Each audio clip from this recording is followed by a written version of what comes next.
പേളി മാണിക്ക് സോഷ്യൽ മീഡിയയിൽ വിമർശനം.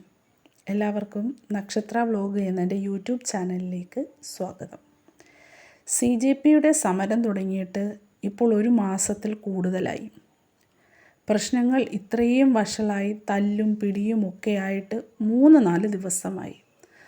അപ്പോഴൊക്കെ ഉയർന്നു കേൾക്കുന്ന ഒരു ചോദ്യമുണ്ട്, നമ്മുടെ സെലിബ്രിറ്റീസൊക്കെ എവിടെ പോയി എന്ന്. നമ്മൾ പൈസ കൊടുത്ത് ടിക്കറ്റ് എടുത്ത് വളർത്തിയ സിനിമാ നടന്മാർ, സ്പോർട്സിലുള്ള ആളുകൾ, അവരൊക്കെ ഇതിനെപ്പറ്റി ഒന്നും സംസാരിച്ച് കേൾക്കുന്നില്ലല്ലോ എന്ന് വിചാരിച്ചിരിക്കുമ്പോഴാണ് വളരെ കുറച്ച് പേര് മാത്രമാണ് സ്വന്തം നിലപാട് വ്യക്തമാക്കി മുന്നോട്ട് വന്നിട്ടുള്ളത്. അങ്ങനെ ഇരിക്കുമ്പോഴാണ് കഴിഞ്ഞ ദിവസം നമ്മുടെ പ്രധാനമന്ത്രി ഒരു പോസ്റ്റ് ഇട്ടത്. കുട്ടികളുടെ സമരത്തിന് പിന്തുണ പ്രഖ്യാപിച്ചുകൊണ്ടുള്ള പോസ്റ്റാണ് അദ്ദേഹം ഇട്ടത്. അതിനുശേഷമാണ് ബോളിവുഡിൽ നിന്നുള്ള പലരും പൊങ്ങി വരുന്നത്. നമ്മുടെ നാട്ടിൽ ഇങ്ങനെ ഒരു പ്രശ്നം നടക്കുന്ന കാര്യം അതുവരെ അവരറിഞ്ഞതേയില്ല. മോദി വന്ന് പോസ്റ്റ് ഇട്ടതിന് ശേഷം അവരും പോസ്റ്റ് ഇടാൻ തുടങ്ങി. അങ്ങനെ പോസ്റ്റ് ഇട്ട് വന്നവരുടെ കൂട്ടത്തിൽ നമ്മുടെ മലയാളത്തിൽ നിന്നുള്ള മഹാനടന്മാരും എല്ലാവരും ഉണ്ട്. പക്ഷേ ഇങ്ങനെ പോസ്റ്റ് ഇട്ട് ഓരോരുത്തർ വന്നെങ്കിലും നമ്മുടെ കേരളത്തിൽ നിന്ന് പോസ്റ്റ് ഇട്ട് എയറിലേക്ക് പോയത് പേളി മാണിയാണ്. പോസ്റ്റ് ഇട്ടത് മാത്രമേ പേളിക്ക് ഓർമ്മയുള്ളൂ. പേളിയിട്ട പോസ്റ്റ് ഞാനൊന്ന് വായിക്കാം. കഴിഞ്ഞ കുറച്ച് ദിവസങ്ങൾ വളരെ വേദനാജനകമായിരുന്നു. നമുക്ക് എല്ലാവർക്കും ചിന്തിക്കാനും ആത്മപരിശോധന നടത്താനും അവർ നിർബന്ധിതരാക്കി. നമ്മുടെ രാജ്യത്തെ യുവജനങ്ങളുടെ കരുത്തും ഐക്യവും നാം കണ്ടു. വിദ്യാർത്ഥികളും ഉദ്യോഗസ്ഥരും പരിക്കേറ്റ് സംഘർഷങ്ങളുടെ ഹൃദയഭേദകമായ വീഡിയോകളും ഞാൻ കണ്ടു. അതെന്തോ എൻ്റെ ഉള്ളിൽ മാറ്റം വരുത്തി. ഇത് പോസ്റ്റിൻ്റെ കുറച്ച് ഭാഗമാണ്. ഇതിനെക്കുറിച്ച് നമുക്ക് സംസാരിച്ചിട്ട് ബാക്കി വായിക്കാം. ഞാൻ ചിന്തിക്കാനും ആത്മപരിശോധന നടത്താനും നിർബന്ധിതരാക്കി എന്ന് പേളി പറഞ്ഞല്ലോ.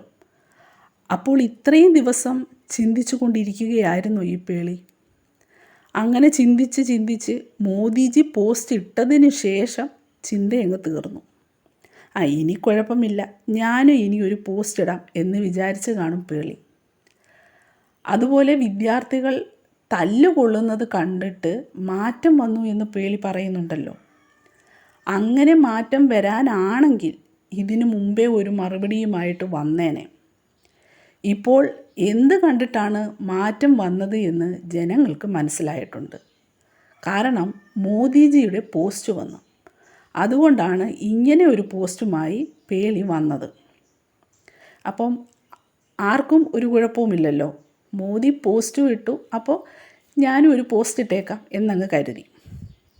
ഇനി നമുക്ക് പോസ്റ്റിൻ്റെ ബാക്കി നോക്കാം. ദയവായി പരിക്കേൽക്കരുത്, ദയവായി സുരക്ഷിതരായിരിക്കൂ. നിങ്ങളുടെ ജീവൻ അപകടത്തിലാണെങ്കിൽ നിങ്ങൾ വീട്ടിലേക്ക് പോകൂ. ഒരു ലക്ഷ്യവും ഒരു ജീവനും നഷ്ടപ്പെടുത്താൻ വിലപ്പെട്ടതല്ല എന്നാണ് ബാക്കി പോസ്റ്റിനകത്തുള്ളത്.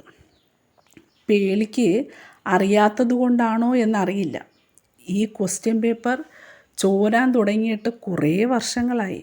നമ്മുടെ മോദിജി സർക്കാരിൻ്റെ കാലത്ത് തന്നെ 82 വട്ടത്തോളം ഈ ക്വസ്റ്റ്യൻ പേപ്പർ ചോർന്നിട്ടുണ്ട്.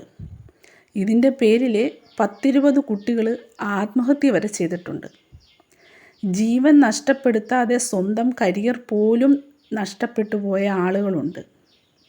അവർക്കെല്ലാം വേണ്ടിയാണ് സമരം നടക്കുന്നത്. അങ്ങനെയുള്ള അവർ പരിക്കേറ്റാൽ തിരിച്ചു പോകുമെന്ന് തോന്നുന്നുണ്ടോ ഈ പേളിക്ക്? എന്തായാലും ബാക്കി എന്താണ് പോസ്റ്റിലുള്ളത് എന്നുകൂടി ഞാൻ വായിക്കാം. അവരുടെ ശബ്ദം കേൾക്കാൻ അവർ അർഹരാണ്. സ്വന്തം അഭിപ്രായം പറയുമ്പോൾ അവർ സുരക്ഷിതരായിരിക്കണം എന്ന് ഉറപ്പുവരുത്തണം. ഞാൻ സമാധാനപരമായി അഭിപ്രായങ്ങൾ പറയാനുള്ള അവകാശത്തിൽ വിശ്വസിക്കുന്നു എന്നാണ് ബാക്കി പോസ്റ്റിൽ. അവരുടെ ശബ്ദം കേൾക്കാൻ അവർ അർഹരാണ് എന്ന് പേളി പറയുന്നുണ്ടല്ലോ. ശരിയാണ്, അവരുടെ ശബ്ദം കേൾക്കാൻ അർഹരാണ്. അത് ഇത്രയും നാൾ ആരും കേൾക്കാൻ തയ്യാറാകാത്തത് കൊണ്ടാണ് അവർ വീണ്ടും സംസാരിച്ചു കൊണ്ടിരിക്കുന്നത്. അത് ആരാണ് കേൾക്കേണ്ടത്? അവരെക്കുറിച്ചൊന്നും പേളിക്ക് പറയാനില്ല. പേളി മനസ്സിലാക്കേണ്ട ഒരു കാര്യമുണ്ട്. ഈ ഒരു സമരം നമ്മളെ പഠിപ്പിച്ചത് നമുക്ക് സമാധാനപരമായിട്ട് നമ്മുടെ അവകാശങ്ങൾ പറഞ്ഞു കഴിഞ്ഞാൽ ഒരു വ്യക്തിയും ഇവിടെ കേൾക്കില്ല എന്നതാണ്. 1 മാസത്തിലധികമായിട്ട് വളരെ സമാധാനപരമായി അവരുടെ അഭിപ്രായങ്ങൾ പറഞ്ഞുകൊണ്ടിരിക്കുകയാണ്. ആരും കേട്ടില്ല. അതിനുശേഷം അവർ സംഘടിച്ചു. കുറച്ചുകൂടി ശക്തമായി സമാധാനപരമായ സ്ട്രൈക്കുകൾ അവർ നടത്തി. എന്നിട്ടും ആരും കേട്ടില്ല. ഇപ്പോഴെങ്കിലും നമ്മുടെ ഗവൺമെൻറ് ഇത് കേട്ടിട്ടുണ്ടെങ്കിൽ സമാധാനപരമായി സമരം നടത്തിയത് കൊണ്ടല്ല, സമരം നടത്തിയവരെ അടിച്ച് പരിക്കേൽപ്പിക്കുന്നത് കണ്ട് എല്ലാ ജനങ്ങളും കൂടി അവർക്ക് സപ്പോർട്ടായി വന്നതുകൊണ്ടാണ് ഇപ്പോഴെങ്കിലും മോദി അവർക്ക് സപ്പോർട്ടായി ഒരു പോസ്റ്റ് ഇടുകയെങ്കിലും ചെയ്തത്. അവരടികൊണ്ട് അവിടെ കിടന്ന് കരയുന്ന കരച്ചിൽ ഈ രാജ്യം മൊത്തം കണ്ടതിൻ്റെ പേരിലാണ് ഇപ്പോൾ ഇങ്ങനെയെങ്കിലും ആയത്. അല്ലാതെ സമാധാനപരമായി ഒരു മൂലയ്ക്കിരുന്ന് സമരം ചെയ്തിരുന്നെങ്കിൽ ഒരു പട്ടിക്കുഞ്ഞു പോലും തിരിഞ്ഞു നോക്കില്ലായിരുന്നു. പിന്നെയുമുണ്ട് പേളിയുടെ പോസ്റ്റ്. എന്തായാലും പേളിയുടെ പോസ്റ്റ് വന്നപ്പോഴേക്കും 5000-ലധികം നെഗറ്റീവ് കമൻ്റാണ് വന്നത്. അപ്പോഴേക്കും പേളി കമൻറ്റ് ബോക്സ് ഓഫ് ചെയ്തു. കുത്തിയിരുന്ന് കുറേ ഡിലീറ്റ് ചെയ്ത് കളഞ്ഞു. കുറേ പേരെ ബ്ലോക്ക് ചെയ്തു. എന്നിട്ടും നെഗറ്റീവ് വന്നപ്പോഴേക്കാണ് കമൻറ്റ് ബോക്സ് ഓഫ് ചെയ്തിട്ട് ഓടിക്കളഞ്ഞത്. ഇതിൻ്റെ അടിയിൽ പേളി കൊടുത്തിരിക്കുന്ന ക്യാപ്ഷനാണ് രസം. Comment section is the reflection of my freedom of speech എന്നൊക്കെ പറഞ്ഞിട്ട് കമൻറ്റ് സെക്ഷൻ ഇല്ലിപ്പോൾ. ഇത് വായിക്കുന്ന ആളുകളുടെ ഫ്രീഡത്തിനെ, അവരുടെ ഫ്രീഡം ഓഫ് സ്പീച്ചിനെ പേളിയുമാണ് ബ്ലോക്ക് ചെയ്ത് വെച്ചേക്കുവാണ്. ഇതാണ് പേളി ഏറി പോകാനുള്ള ഒന്നാമത്തെ കാരണം പേളി 2 വള്ളത്തിലും കാല് ചവിട്ടി നിന്നാണ് സംസാരിച്ചത്. വിദ്യാർത്ഥികളെ സപ്പോർട്ട് ചെയ്യുകയും വേണം, മോദിയെ തള്ളിപ്പറയാനും പറ്റില്ല. ഈ ഒരു പോസ്റ്റിലൂടെ തന്നെ പേളിയുടെ നിലപാട് ജനങ്ങൾക്ക് മനസ്സിലായി. പേളിക്ക് ഒരു നിലപാടുമില്ല എന്നുള്ള കാര്യം ജനങ്ങൾ നല്ലതുപോലെ മനസ്സിലാക്കി കഴിഞ്ഞു. ഈ വിദ്യാർത്ഥികളുടെ കാര്യത്തിൽ ഇത്രയേറെ ചിന്തിക്കേണ്ട ആവശ്യമൊന്നും ഇല്ലായിരുന്നു. നേരത്തെ ഇതിന് പ്രതികരിച്ചിരുന്നുവെങ്കിൽ ഇത്രയും നെഗറ്റീവും വരില്ലായിരുന്നു. ഇല്ലെങ്കിൽ ഒന്നും മിണ്ടാതിരിക്കണമായിരുന്നു. ഇത് രണ്ടും പേളി ചെയ്തില്ല. ഇതിലെന്താണ് നിങ്ങളുടെ അഭിപ്രായമെന്ന് കമൻറ്റ് ചെയ്യണം കേട്ടോ.